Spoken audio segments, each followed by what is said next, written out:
I was in counterterrorism for a little better than a dozen years, and Philip and I have worked together for 11 years now. But I really want to thank everybody for coming. Sir, I want to thank you for your service to our country. I see that U.S. Navy veteran. The event tonight, there was some confusion, but this is not sponsored by any particular organization. This event was put together and hosted by two individuals, and I want to give them a round of applause. That's Jay Bolton and Jane Bate.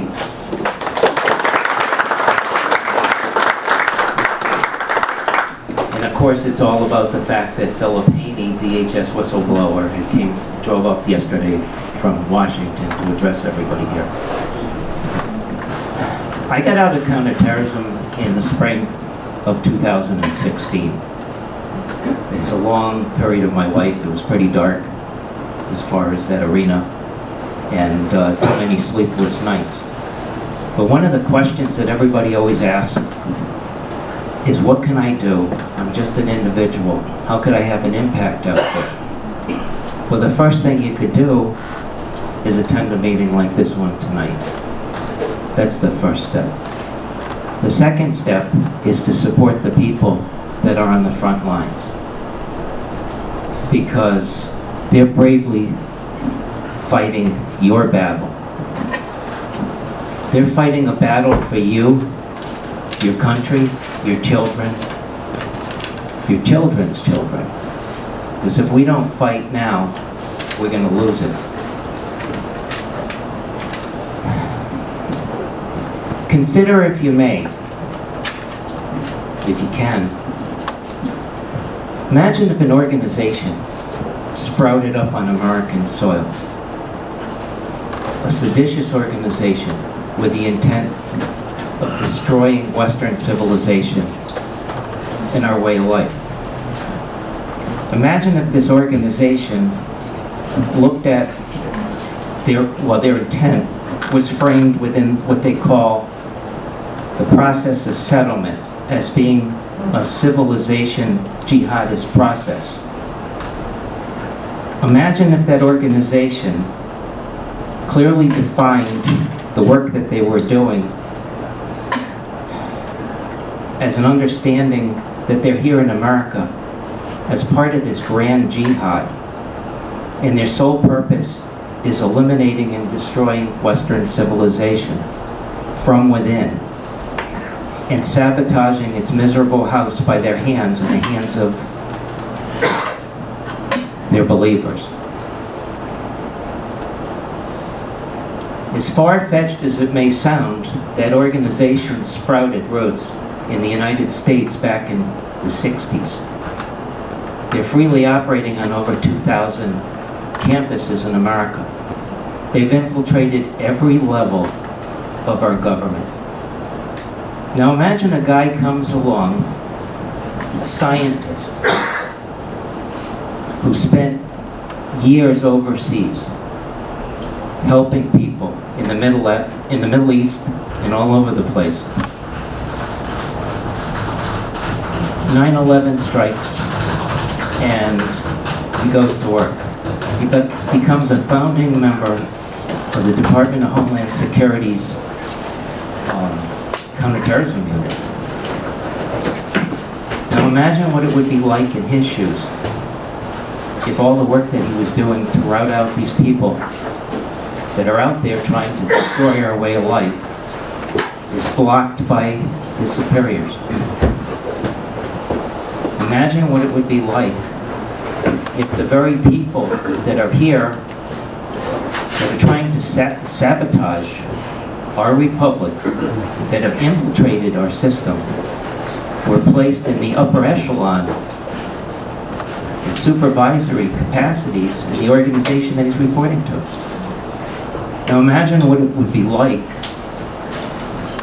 to be rewarded and recognized by the U.S. government with the highest citations granted to federal law enforcement officers, and simultaneously have the government go after you, take action against you 9 times, going as far as to convening a grand jury to take you down while they're rewarding you.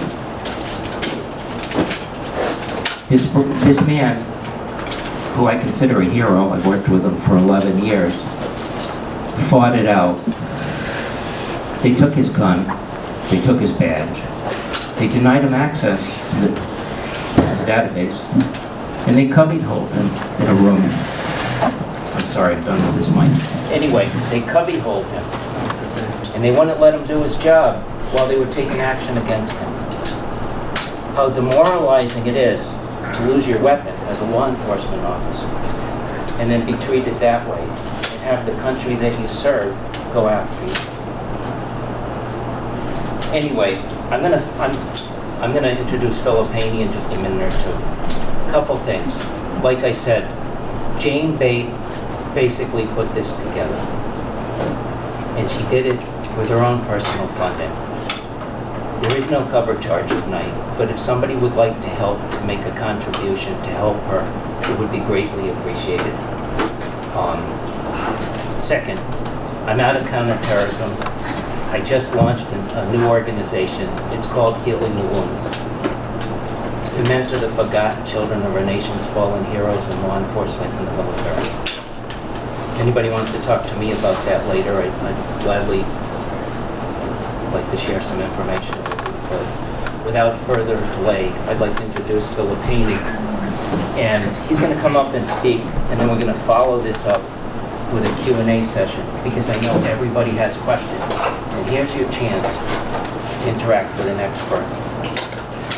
So anyway, thank you, Philip. Thank you, everyone, for coming. Thank you. Okay, I'm going to use the mic. Yes. Pop quiz. What is the name of that ship? Constitution. The USS Constitution. It was built by our forefathers to defend the Constitution. Actually, it was built to defend our sovereignty. We were being told by the jihadi pirates of Tripoli, who had run the slave trade for 1,000 years before America was even born, that we didn't have the right to sail into the Mediterranean and conduct trade with countries who we chose. So our forefathers, rather than submitting to that, who were told point blank to their face that the Arab world, the Muslim world, had declared jihad against America, this brand new country, and they had the right to take ship, crew, and cargo, and proceeded to do just that, and took American sailors into slavery, some of whom never came back again. Did you know that Muslim slave traders from Tripoli drove all the way up to Iceland? And that there was a period of history in England that they write about and you can look up, where entire villages disappeared overnight. Men, women, and children. They were called the Black Corsairs. Remember Lord of the Rings? The section at the last part of the movie where those Black Corsairs are sailing up the river, lighting villages on fire? That was an allusion to the jihadi barbary pirates.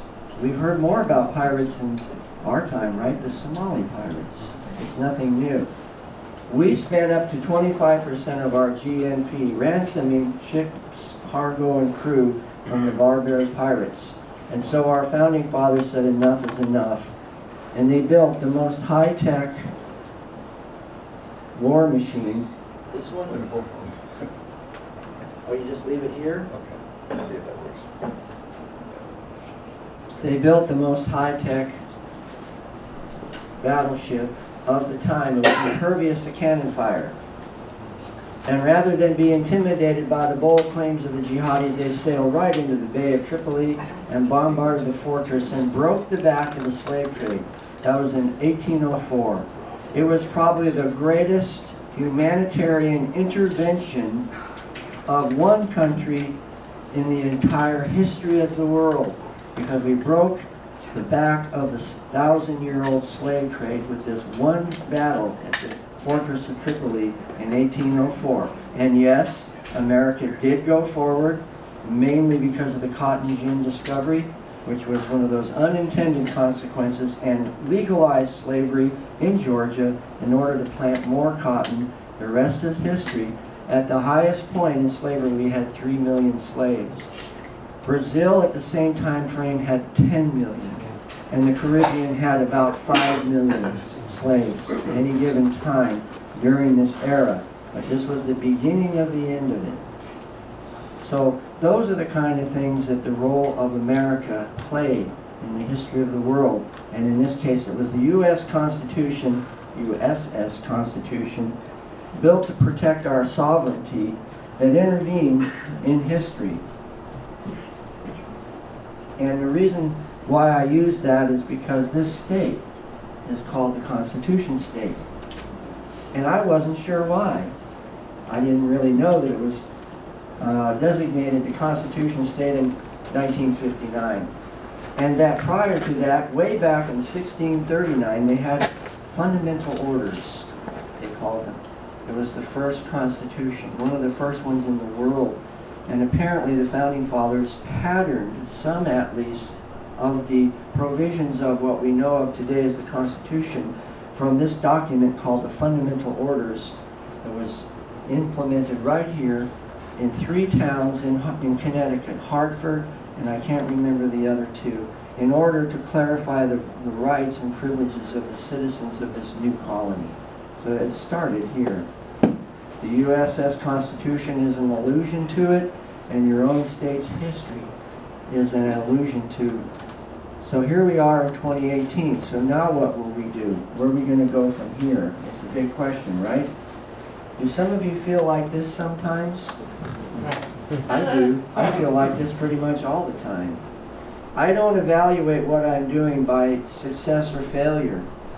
I don't quantify it. I don't really get discouraged on the visible face of failure. I am like a tank. I'm just in the tank, and I'm going to keep going forward as long as it is humanly possible, and I have the ability and strength to continue going forward. But I'm just an ordinary person. There's nothing special about me other than this endowed quality that I have to be, not to give up, to be resolute and determined. But I have a feeling that many of you in this room are exactly the same way. And I hope that tonight I'll be able to give you what I call a handle, like a handle on a suitcase. If you try to maneuver a 90-pound suitcase through the airport here, it'll be pretty tough, but if you have, without a handle. But if you have a handle, something to grab a hold of that awkward object, then suddenly the job comes a lot more possible to do. Wouldn't you agree with that? So that's what I'm going to hopefully do tonight. I'm not going to just tell you some of the things that have been going on that aren't so good, but I'm going to hopefully give you some insight, some encouragement, some inspiration. I've been all over the country for the last 2+ years. And as I was saying earlier, I'm like a person who's running for a political office, except that I'm not running for an office. But I am on a campaign.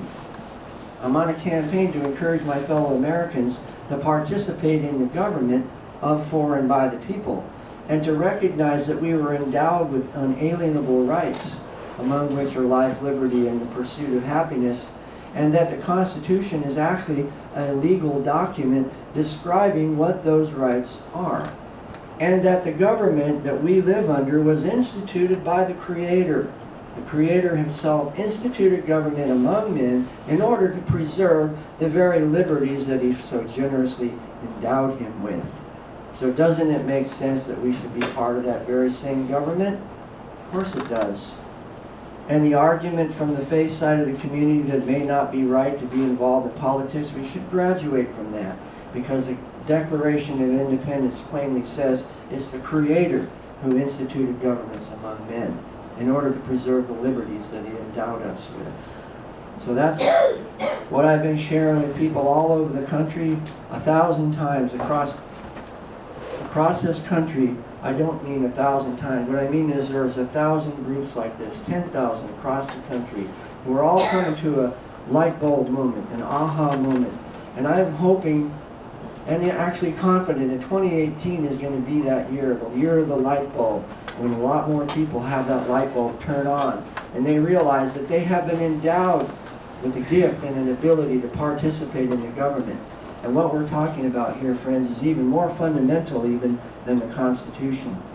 It goes back to the first picture that I showed you, and that is that we're fighting for our sovereignty, the right to choose the form of government that we would live under, and that the Declaration of Independence and the Constitution are merely legal briefings describing what that sovereignty is that we live under and that we have a right to choose. And so the forces that are coming against us, the threats we face, are simply attempts to implement another form of sovereignty. Just like the Declaration of Independence says, it is the right and duty of the citizen to alter or abolish the current form of government and replace it with one that is more suitable to their worldview, to their ideology. That's exactly what they're trying to do. Which leads me to another point, and that is that I like to try to encourage people that whatever position you take going forward, whatever premise you have, whatever argument you make, whatever platform you stand on, that you literally be able to reach back and cite chapter and verse from the Constitution itself. It's time for us to change the channel of subjective terminology and go back to the founding documents that this country was based on and be able to cite them when you make a political statement or argument or take any kind of a position. Because for so long now we've been arguing in the subjective arena, and the other side is the one that controls the meanings of the words. And if we get too close to them, they simply change the word again. Like with the whole thing with gender, cis and trans and all of that. The closer you get to it, they just change the meanings of the words, and we are constantly adjusting to their definitions of what they say is right and wrong. It's like Humpty Dumpty. Remember in Alice Through the Looking Glass? Alice in Wonderland is walking along and she notices a thing like an egg sitting on the wall, and she says out loud, it looks an awfully lot like an egg. And the egg, Humpty Dumpty, hears her and he gets offended that she should point out that he's an egg, when after all, he is an egg. And so they go into this absurd conversation, which I would encourage you to go back and read, because it's actually political satire. And you will see that it's very apropos for the time that we live in now. This is the Mediterranean, and that is the Straits of Gibraltar. And where we are right now is right here. In other words, are we sailing into the shallows or are we sailing out into the broad Atlantic? I would like to believe that we're sailing out. But obviously, going through a narrow strait like that is very perilous. So, just like Shakespeare said, that there's a tide in the affairs of men which, taken at the flood, leads to fortune. I believe that that's where we are. Omitted all the voyage of their life is bound in shallows and in miseries. On such a full sea as we are we now afloat, and we must take the current when it serves or lose our ventures. I believe that's where we're at in 2018. We need to take advantage of the tide. Most of you here are close enough to the ocean and the Long Island Sound and such. You understand a lot about tides. You're a maritime state. So it's time for us to take the current when it serves, and otherwise we're going to lose our ventures. So what are we fighting for? I already alluded to this. We're fighting for our own sovereignty. The global Islamic movement, which I will talk about mostly tonight, and or the Antifa progressive left, are both similar in their goal, in their strategy, which is their goal. And they have a wide spectrum of tactics to accomplish that goal, all the way from subversion, saturation is what I call it, to regular terrorism. And I'm going to show you a picture in a minute and I'll explain that. But what they're trying to do is replace the form of sovereignty that we have under the Constitution, which one that they consider more suitable to their worldview. That is why they're such natural allies, because they're both trying to destroy the sovereignty that we have been blessed with and endowed by our Creator with. How's the sound? Good and all the way in the back? Yes. Okay, and there are three arenas. As we go through, I'd like you to think about which one of these you identify the most with. The social arena, the flashpoint, the catalytic issue in that arena is immigration reform. By the way, I wrote this and presented this before Trump was elected. And now the first two, immigration and our alliance with Israel, have actually come true. And the third one is what I'm going to be working on in 2018, by golly, is to get the Muslim Brotherhood designated as a terrorist organization. Social arena flashpoint, the penultimate issue in that arena. After all, we're told constantly the immigration is for our own good, so that we'll be a more diverse and inclusive culture, right? That's social. The political one is the alliance with Israel, in particular the designation of Jerusalem as the capital. It has to do with sovereignty. The right of one country to have relations with another country and choose where they're going to have their embassy without the whole rest of the world telling them that they don't have the right to do that, which is exactly what we've been seeing. The third arena, which I hope I see in 2018, will be the designation of the Muslim Brotherhood as a terrorist organization, because they are the center of gravity of this solar system, the global solar system of Islamic Jihad, and that they're operating right here in the open, right here in the United States. And it's well past time that they should be designated. So this is my illustration. Here's a guy floating on a big giant sponge, basically, right? A waterproof sponge. We're like that. There are two basic ways to undermine our sovereignty. One is what I call saturation, coming from the bottom up. And what eventually will happen to a sponge as the water soaks into it. Eventually it gets super saturated and it doesn't quite sink, but it just kind of floats right along the surface of the water. And if you're dissatisfied with the way that sponge, how fast that water is saturating in the sponge, if that's your goal, to saturate the American culture with Sharia law or the ideology of the progressive left, then what are you going to do? You're going to push on it from above, put pressure on it to speed up the process, and that's what we call terrorism and social unrest and outbreaks and rioting. So, what the $64,000 question here is, what insulates that sponge? See, you can't. The allegory is we're all sponges. All the countries in the world are like sponges floating around in a big swimming pool. We cannot take the sponge out of the water because that's the world that we live in. So if we can't just take the sponge out, but we're subject to saturation or pressure from above, then what do we do to insulate the sponge to keep it waterproof? To keep it from being saturated? Pressure. No, it's the Constitution. That's the waterproofing. That's what keeps us insulated as we float around in this world that would rather us saturate with their worldview. So you waterproof the sponge, you can't take it out of the world, and that will insulate you. Even our Constitution will help us, insulate us from terrorism, primarily by protecting our own borders and recognizing the nature of the threat. And if until the time comes that we have the wherewithal to actually courageously and honestly address the natures of the threat that face us right here, we have a blind spot in our worldview, and that blind spot will ripple its way through everything else that we do, including in our foreign policy efforts. And we'll make major mistakes in the foreign policy arena because we don't have the ability to recognize the nature of the threat that we see right in front of us. Why don't we start with things like designation of the Muslim Brotherhood and deal with the threat that's right in front of us before we start focusing on tactical operations halfway around the rest of the world? Don't you think that would be a better way to go? And what are the weapons of our warfare? Well, it's the Constitution, primarily. And I'm going to go through these real quick. And I've been encouraging the political candidates that I've been meeting to become masters. What I call it is partisan. I would like to encourage all of you to become partisans. Not Republican, not Democrat, not independent, but constitutional partisans. Stand for the Constitution above all. Because the difference between a politician and a statesman is that a politician is a good salesman. He sells himself.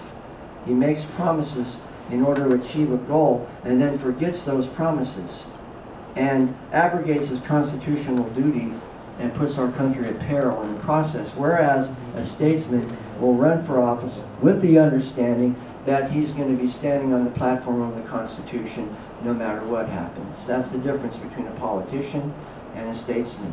And wouldn't you say we've had more than enough politicians and not enough statesmen? How many here have taken the vow to help protect our country from threat, both foreign and domestic?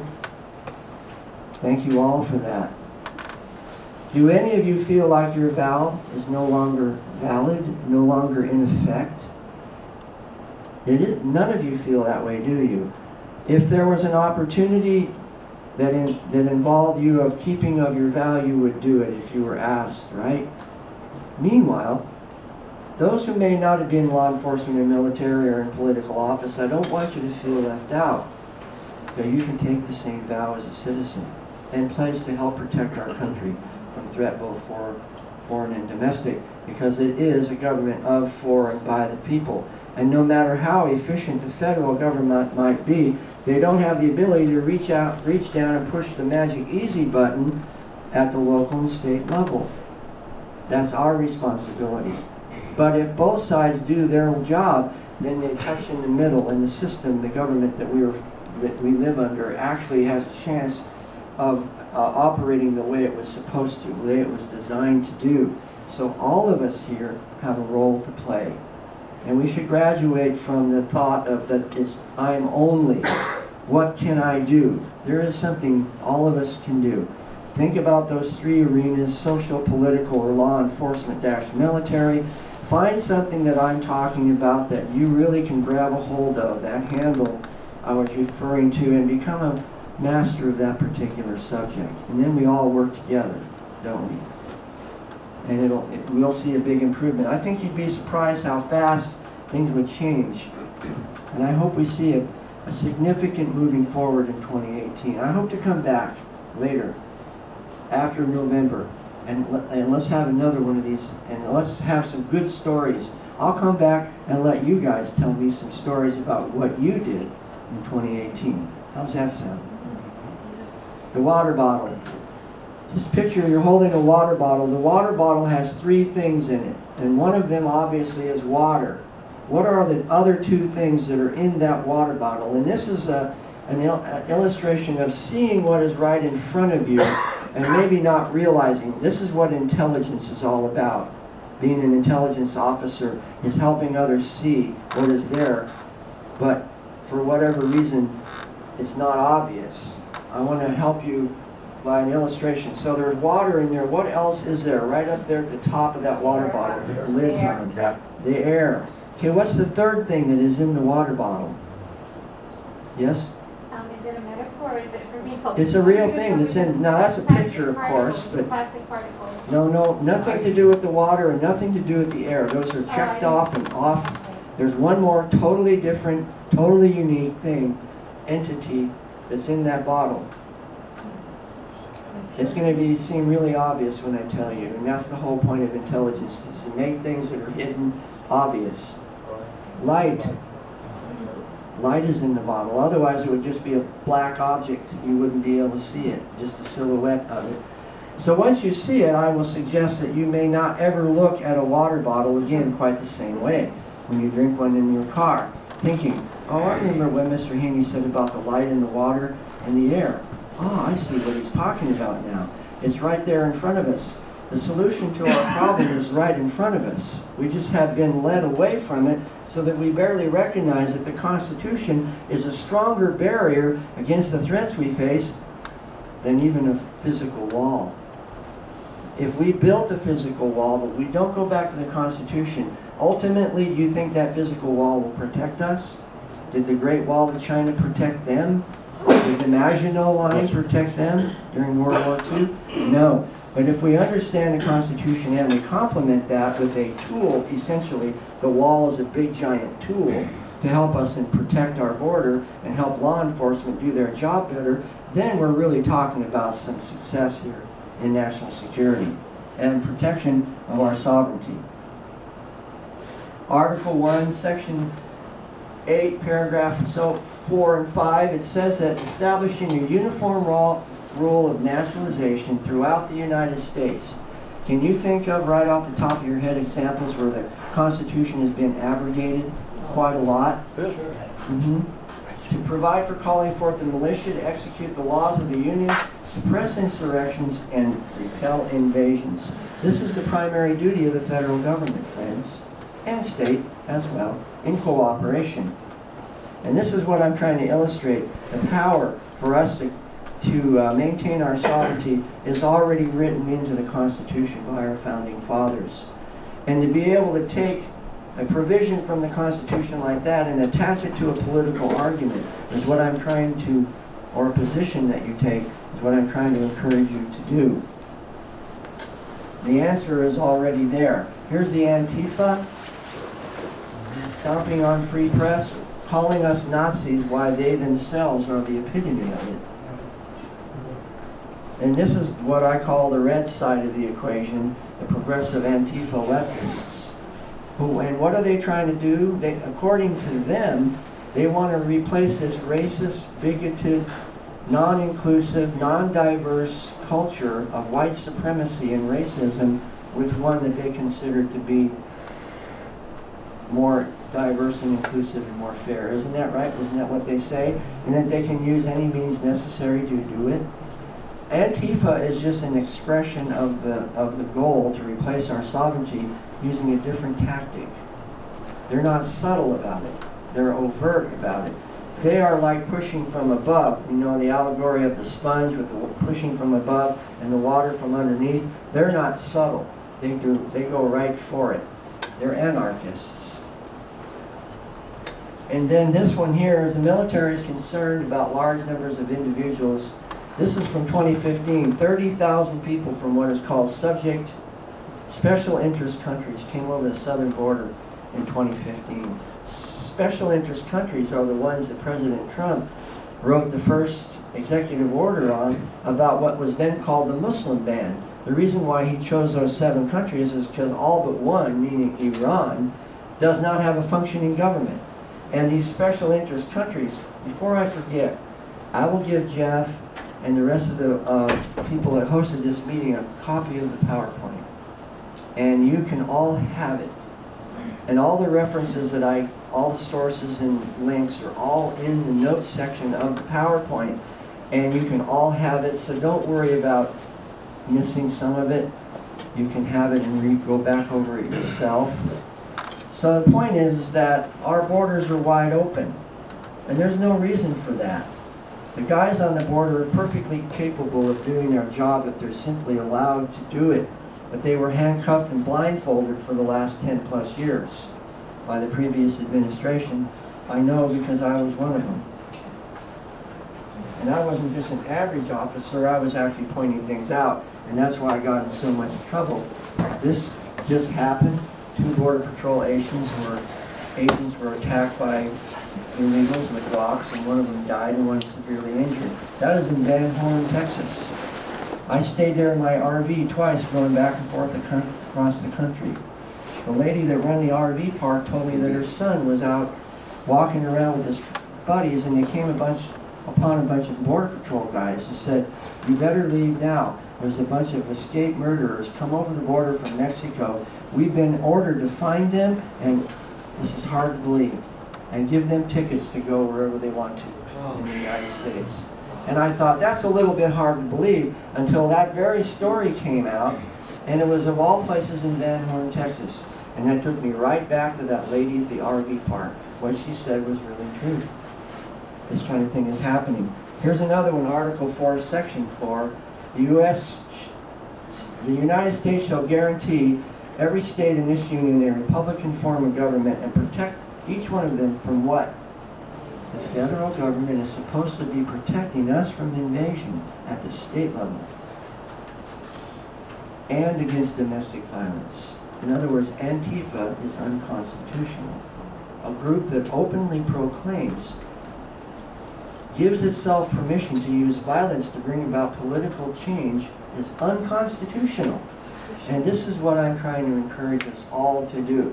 We know intuitively that groups like Antifa are not good for America. But we need to be able to actually cite why it's also unconstitutional. It's not just that we don't like them or we just don't agree with the way they go about it. It's literally unconstitutional to promote violence within states or at the federal level. It's a no-brainer. You see what geniuses our founding fathers were. They foresaw these kind of assaults on our sovereignty and made provisions for us 200 and something years later to use to help protect ourselves. I was in a debate with this fella here from, I forget where he's from, Open Borders, Alex Norosta. This was in November. Cal State University, Channel Islands, in Ventura County, California, where I was born. Now I'm 65 and I went back to the place that I was born and had a debate. The first time this school ever had an Oxford rules debate on this subject of immigration and open borders, right in the very home county where I was born, Ventura County, California.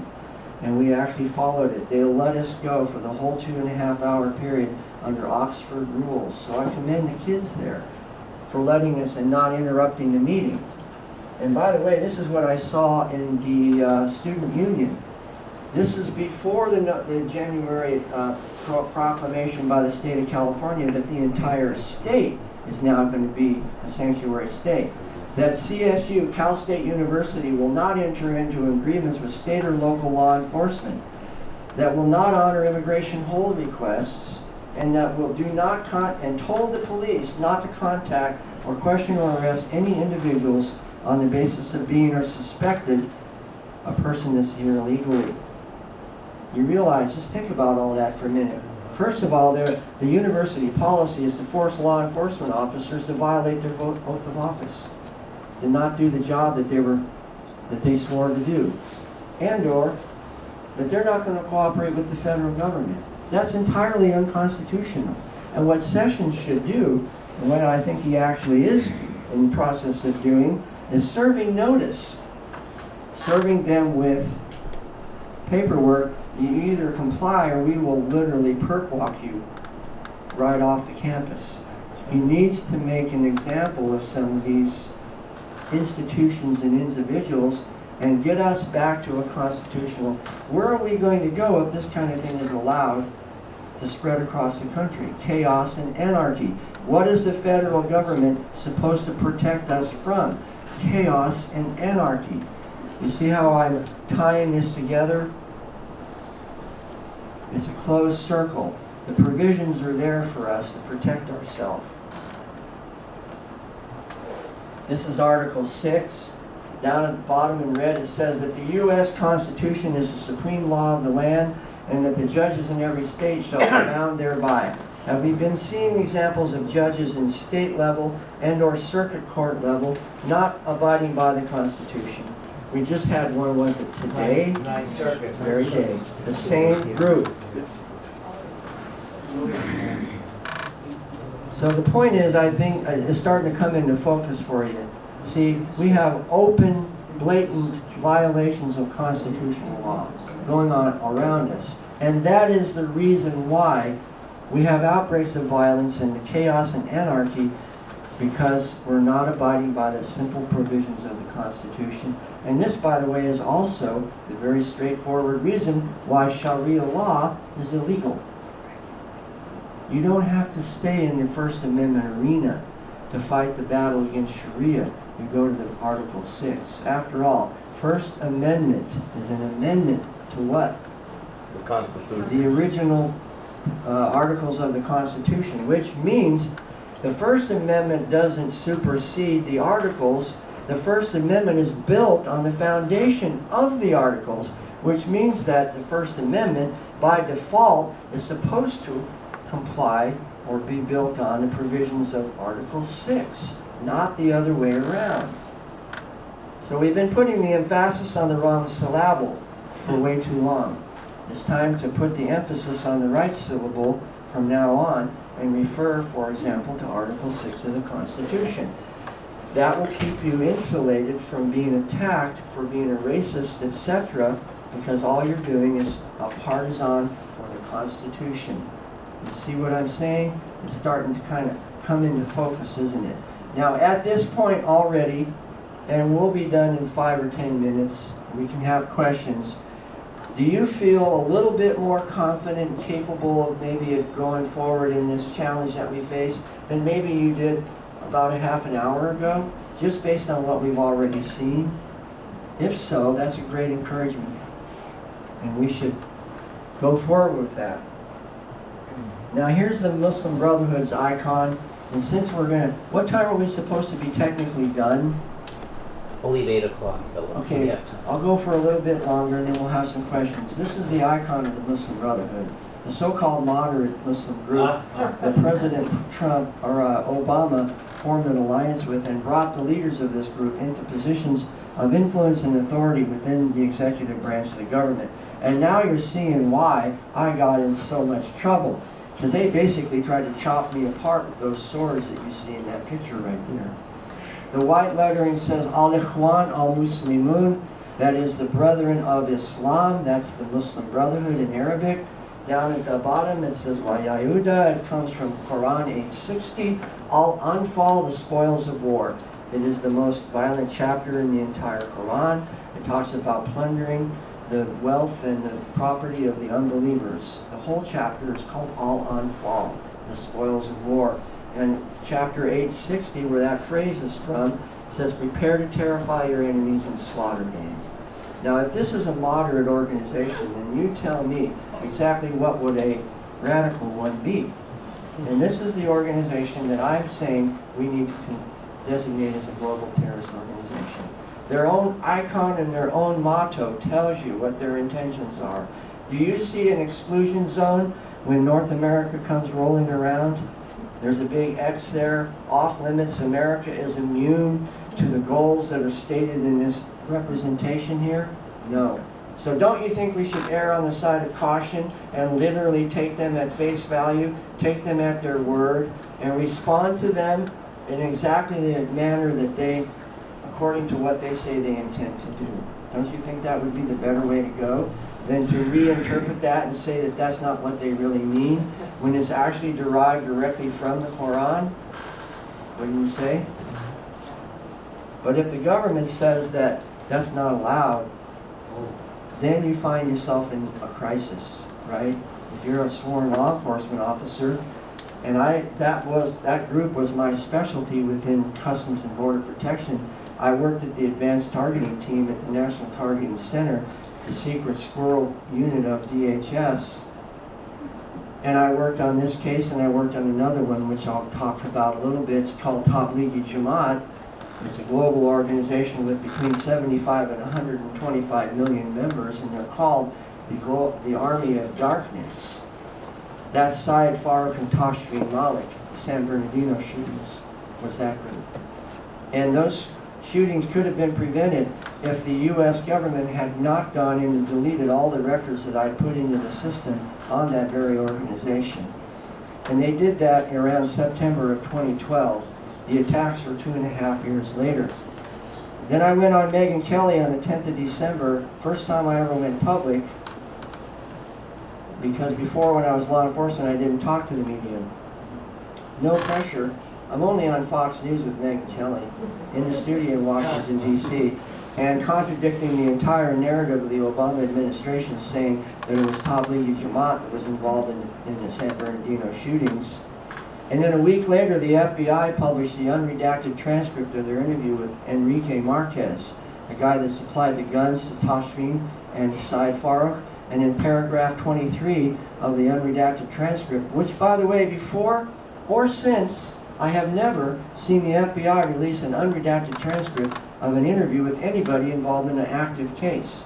Have you ever heard of it? But they did it. And I almost think like it was like, here's one for you, Haney. Somehow they released it. They could have redacted that part out of it, but they didn't. Right in paragraph 23, it says Syed Farouk talked to Enrique Marquez about Tablighi Jamaat. He proved my case a week later. Because what if I had said that Syed Farouk was part of Hamas, or Hezbollah, or you name it, 100 other groups? He would have still been a terrorist, right? But I would have been wrong on a technicality, and I would have discredited myself in front of the entire country.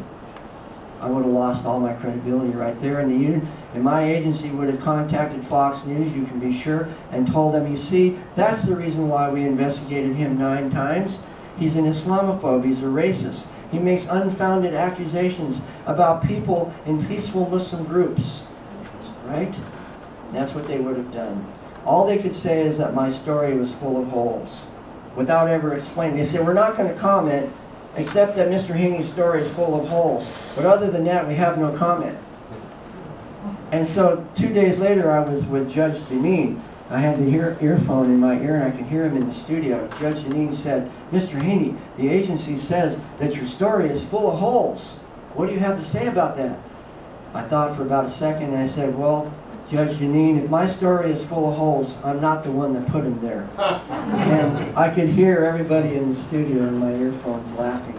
And I saw the clip later, and she herself was laughing too, because it's true. I'm not the one that put the holes in my story. They are. Which we've been seeing a lot in the news lately, haven't we? Yeah. Lots of holes in stories, haven't there been? So that's the icon of the Muslim Brotherhood. Take it at face value. This is why we need to designate them. They tell us exactly what they intend to do. There are no exclusion zones. And this is just an icon. To me, it's like the black water bottle. What can you really tell about that mysterious person? Does anybody know what the Arabic word in behind her says? That's intelligence, friend, is knowing that. That's what makes people who stand up to defend the country worth their pay, is to know what those kind of indicators are. That word is Hamas. And that's in the West Bank. We're a Christian olive wood carver. I'm standing there in a holy t-shirt, a t-shirt with holes, a pair of shorts, flip-flops, drinking tea with him out of a green bean can, and we're sitting there watching, looking out over a city called Beit Sahur, which means the house of dawn. It's where Shepherd's Field is, where the shepherds saw the angels. And there's a funny joke about Beit Sahur. They're all known famously in that part of the world as being great gossips. So the joke is that the angels announced the coming of the Messiah to the people of Beit Sahur because the angels knew that the people of Beit Sahur wouldn't be able to keep it a secret, and they'd go out and tell everybody in the world. And the funny thing is that's exactly what it says. They went out and noised it abroad. And that's what the people, Beit Sahur means the house of dawn, the house of the day spring.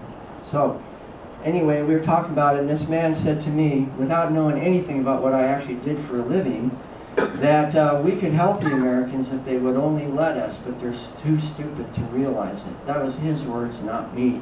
You've got these images, these icons, these indicators all around you, and we don't know how to interpret it. We, in a general sense.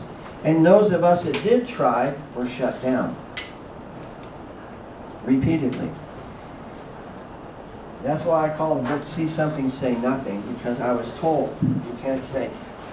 How many have been watching the news lately about the Iranian protests? What did the Obama people who came on the media tell President Trump that he should do? If he really wanted to help the Iranian people to be quiet, to shut up. What's the title of my book? Say nothing. See Something, Say Nothing.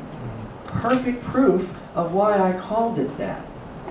They just went right out, intruded themselves into the situation, and said President Trump should just shut up. Say nothing.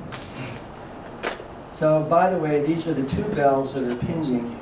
This is the House bill, H.R. 377, and the Senate bill, Senate 68, that have been waiting to be read on the floor. They both have sponsors. This is the Muslim Brotherhood designation. It's failed 4 times now since 2014 to go forward. Maybe, I know you have all Democratic representatives from Connecticut, but nonetheless, there's a difference between taking initiative and making a phone call and what their response may or may not be, because you will feel really good about doing the right thing, even if they don't respond to it. When I sent memos up the chain of command when I was still active duty, I didn't expect to get a response, but I wasn't sending them with an expectation of remedy. I was sending them, so once I sent them up the chain of command, they became part of the historical record. And at the very least, the legacy that you can leave your generations of your family is to say that in January of 2018, I made a phone call and I lodged my concern to my representative in Congress that they should designate the Muslim Brotherhood as a terrorist group. What'd they do, Grandpa? Well, you'll either tell them they did something or they did nothing, but at least you have the story to tell. And then here's your executive order on protecting the nation from foreign terrorists. This is back in March. This is the third try. This is 8 U.S.C. 1182. This is the one the circuit court overruled without ever addressing the constitutional basis of the executive order, which says that the chief executive has the absolute right to refuse entry to anyone from any country for any national security reason. Plain, simple language. And they completely ignored that and overruled him based on statements that he supposedly made during the course of his campaign that somehow discredited him, disqualified him from exercising his executive authority. That's the basis of the rulings. And there's the ruling that I already just mentioned to, 8 U.S. 1182. Again, you guys can have copies of the PowerPoint. I'm going to try to go faster. Amendment 14. No state shall make or enforce any law which shall abridge the privileges or immunities of citizens of the U.S. Which leads me to the next question. This is general sessions. I'm going to go past this, and I'm going to go past this too. Although I guess I won't. I'm going to point out to you one of the most malevolent creatures in the entire swamp. This was put out in February of 2014, 4 years ago, by my former boss, Jay Johnson. It said that even though individuals who provided, see what the language is, limited material support, what does limited material support actually mean? Who defines that? Humpty Dumpty does. Remember? Words mean exactly what I want them to mean. That even though you were part of a known terrorist organization, if you only provided limited material support, you could still get a visa to come into the United States. Did you know that? Nope. That's where Federal Registry.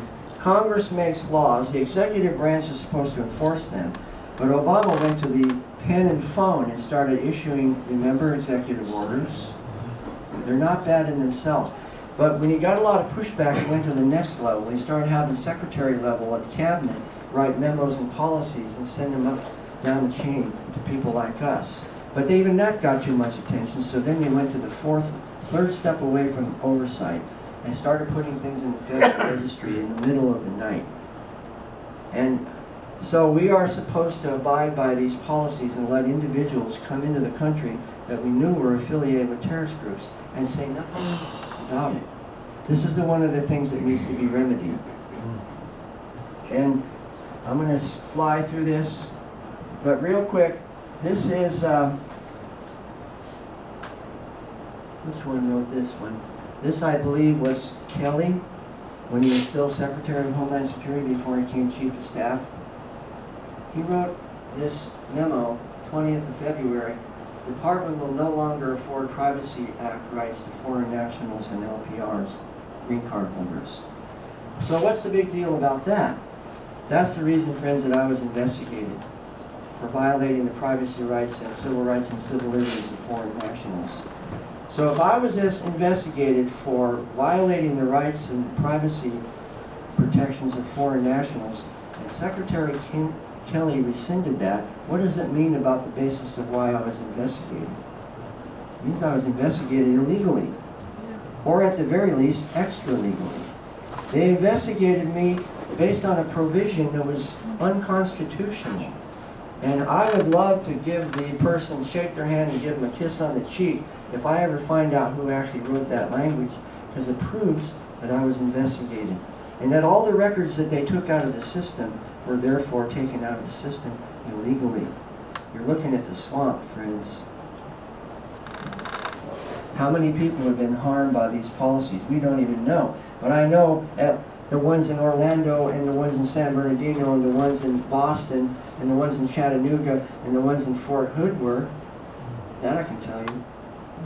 And by the way, I'm now a subject matter expert witness for the survivors of the people in San Bernardino, and they're filing a class action lawsuit against the federal government for negligence. And there's only one person in the whole country that knows about what really happened in that case, and I'm standing right here talking to you. Because that's the case that I worked on at the National Targeting Center. So is the sanctuary movement legal? This is our pop quiz. You know, we always get a quiz at the end of class. So the question is the sanctuary movement legal based on the Constitution? No. And look at this one. This is audacious. This is my former boss, Janet Napolitano. Declares that the UC campus is going to be a sanctuary campus in December, about a year ago, no, a little more, post-election but pre-inauguration. She just rubbed his face right in it. Here, President so-called Trump, I'm going to show you just what we're going to do. We're going to declare the UC campus as a sanctuary. Come and get us. See what you're going to do. And again, as I said, from a law enforcement officer's perspective, the thing that's so serious about it is she's forcing the law enforcement guys on the campus police to violate their oath of office by not cooperating with federal law enforcement. Now, how many whistleblowers do you suppose are going to come out of that? None so far. And now you see why somebody like me is so unusual. Not only did I become a whistleblower, but I survived the process, which in itself is essentially a miracle, to survive it. It's like driving high speed through an obstacle course with, practically blindfolded. Just how I got through it, sometimes I don't even know myself, other than the grace of God. And I just downloaded this tonight. Down California, as of January, has declared itself a sanctuary state. And these are just headlines. So, and these are just headlines that I just queried. In a rebuke of Trump immigration, and so on.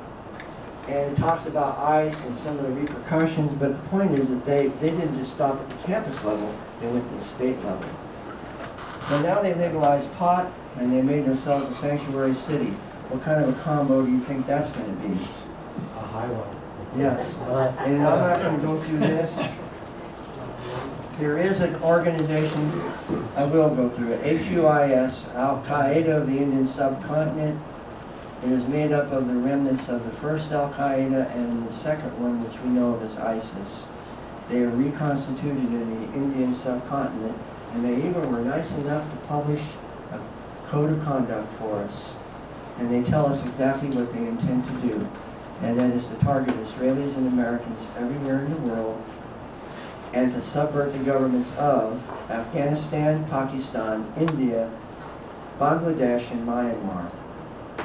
That encompasses a major portion of the world's population, and there are more jihadi groups in that part of the world than anywhere else combined. They are telling us as of June exactly. Did we hear about Myanmar lately? Mm-hmm. Yep. And what did our federal authorities say? We might never understand the motives of that individual who came over here on a chain migration, saturated in this ideology, and we still can't figure out why he might have run those people over. They tell you. And this is why it's so serious, friends. We've got to shake ourselves out of this stupor that we're in and to call it like it is. So where do we go from here? Here's some good news. In January, his inauguration, he actually, for the first time in a long time, actually said the words radical Islamic terrorism. The 20th of January, just about exactly a year ago. And there is a push in Congress to designate the Muslim Brotherhood. My job, literally, is going to be to go around and encourage those guys to do it. They unify, coalesce, and push the bill through onto the floor and get it passed. And then this is another indicator of that. And then President Trump declaring Jerusalem. Remember I told you about the 3 arenas? Well, there's one right there. The other one is the sanctuary movement. How the federal government responds to California is going to be a test case on whether we're going to be able to find the wherewithal to protect our sovereignty or not. Those are indicators. And here he is giving on December 18th when he released the National Security Strategy just a few days ago. And again, he talked about protecting the citizens. That's basic constitutional statesmanship right there, friends. Very encouraging. And then Sessions is looking at the Hezbollah case. You've all heard about it lately. Operation Cassandra, the cocaine smuggling and money laundering and human trafficking, that Obama shut the case down. that would have stopped a lot of that. And guess who I sat next to when I worked at the Secret Squirrel headquarters? The guy that ran that case. And when I heard the news about it being shut down, it took me back like deja vu, right to that time when we used to have conversations, little ad hoc, you know, we're sitting right next to each other, and as you do, you talk about your work. And then realize that what Obama's administration did is they came into the law enforcement arena, just barged their way in. You cannot work on that case anymore. In fact, we're going to investigate you for racism and bias and shut the cases down. The top level cases. This one, mine, the Tablighi Jamaat case, the Muslim Brotherhood stuff that I was telling you about earlier. Incredibly, I saw all of it. I was actually a literal eyewitness to this whole process. As a founding member of the department in March of 2003, I actually joined the service in 2, but I saw the agency come up and inaugurated the breaking of the champagne on the bow of the ship, March of 2003. And the reason why I bring that up is because I was an eyewitness to all of it. I didn't come in halfway through and just have an axe to grind. I saw it from the very first day until I retired July 31st of 2015, honorably by the way. So we're going to finish up with my favorite quote from President Lincoln, that the dogmas of the quiet past are inadequate for the stormy present. And it's true, the occasion is piled high with difficulties, but we must all rise with the occasion. And as our case is new, so we must think anew and act anew. We must disenthrall ourselves. What are we enthralled by that we need to be disenthralled from? And then we shall save our country, the last best hope on earth. Don't we need more statesmen to talk like that in days like this? Well, let's work together in 2018, and I would love to come back later on, and let's have a briefing, an update on what we did in the year 2018. How's that sound? Good. All right then. Thank you, everyone, and we're going to keep working.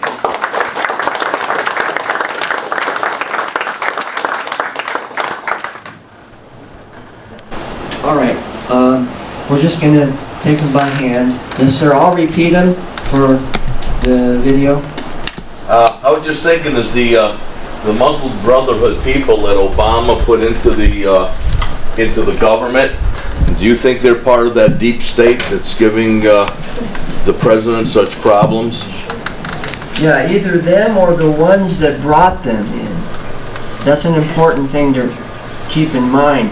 They didn't just walk in there on their own and just decide, I'm going to join the government. They were invited in by X number of individuals in state, in DOJ, in DHS, and FBI, brought in for their expertise and insights. Yeah, so it's a two-side of the coin issue. Though some of those individuals are still in the government, some of them are exerting influence from outside the government.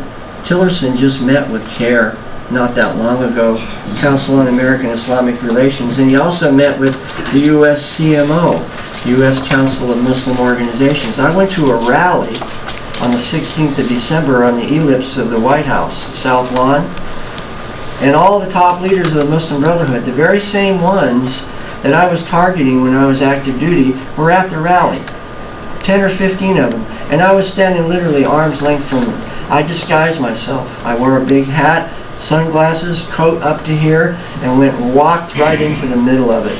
But you know how surreal it was to be literally standing face to face with these guys, knowing that 5 or 10 years ago, in more sane times, they would have all been, their organizations would have been shut down, and some of them would have been deported, because they're violating the status of their naturalization and they're violating the Constitution. But no, they were holding a rally right there in plain view, criticizing President Trump for acknowledging that Jerusalem was the capital of Israel and calling for the destruction of the Israel in broad open daylight.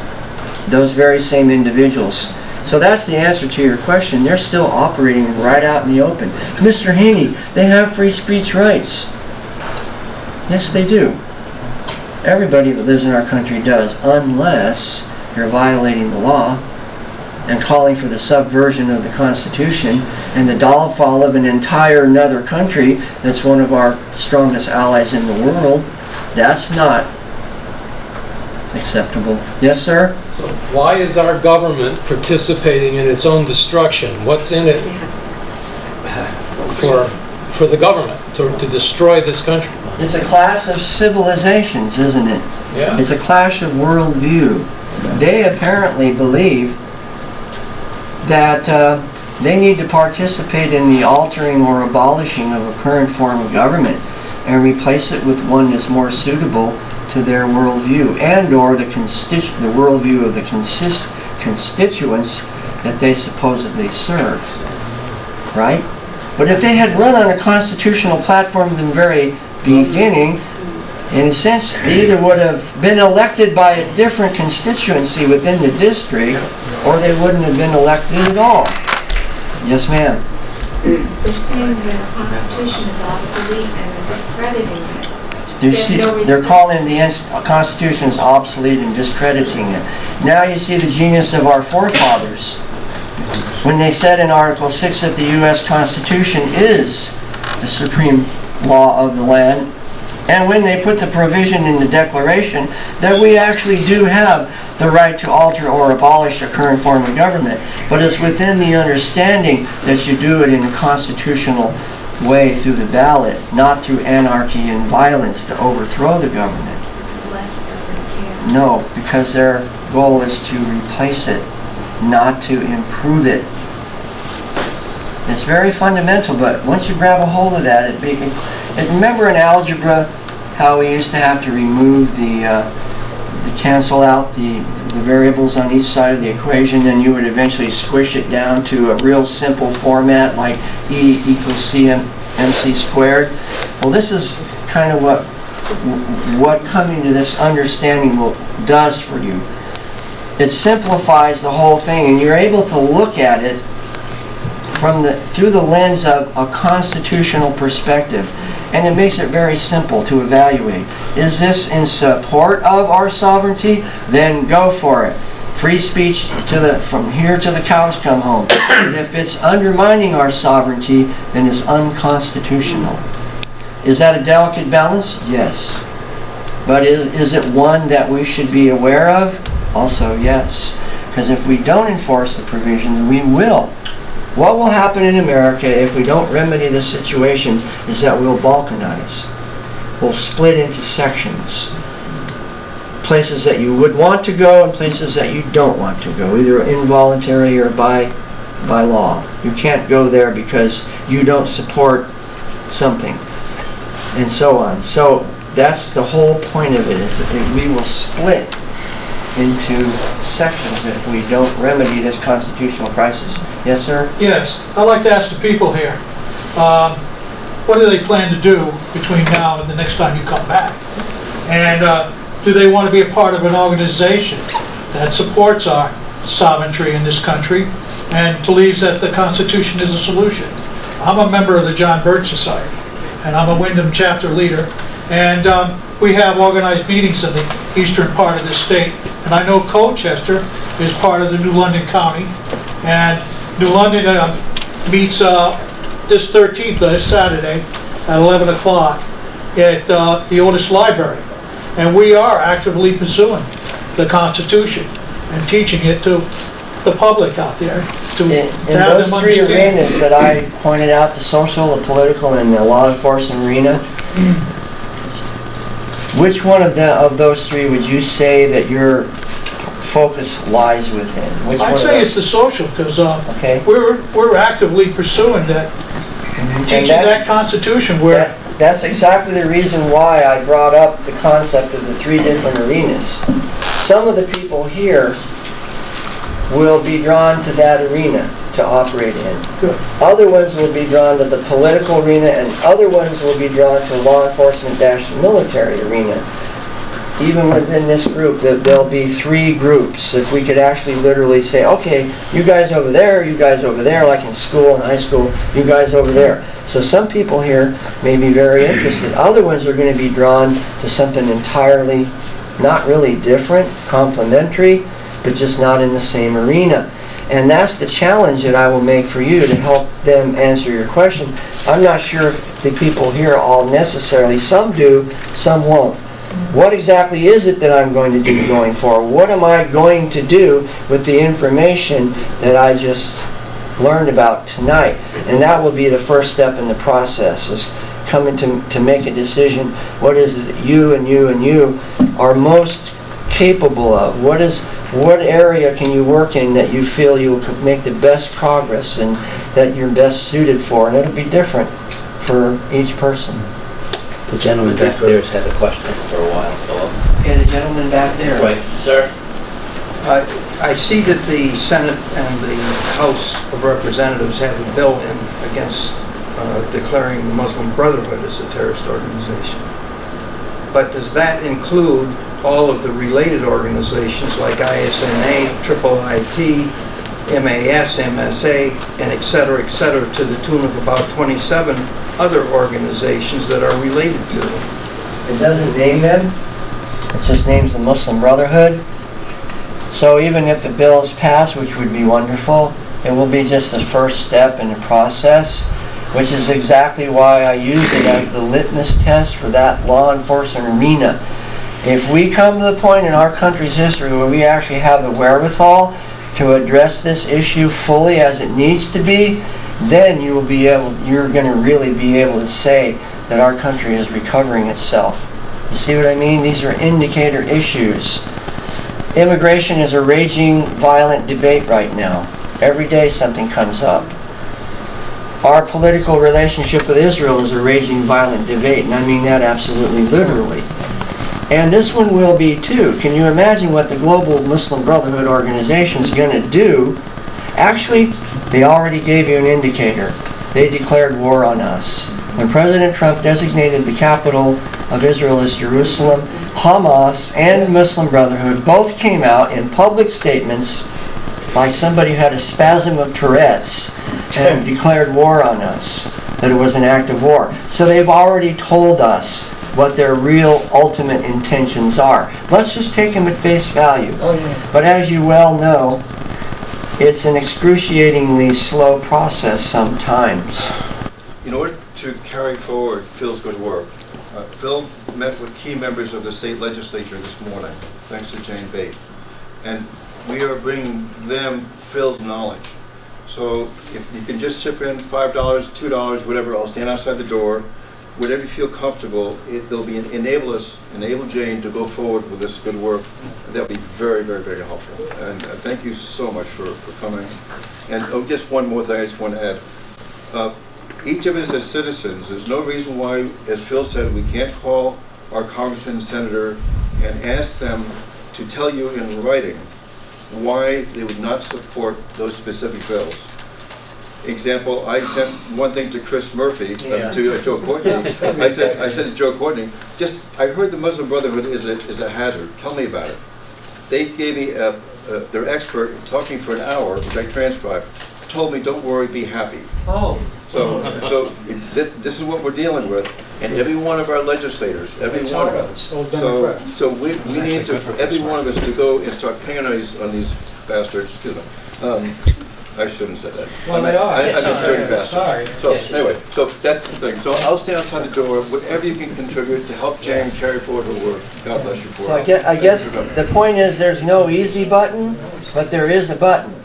Yeah. So that's our challenge, isn't it? Phil, thank you. Thank You know what I you. think this last election showed that we the people have finally stepped up.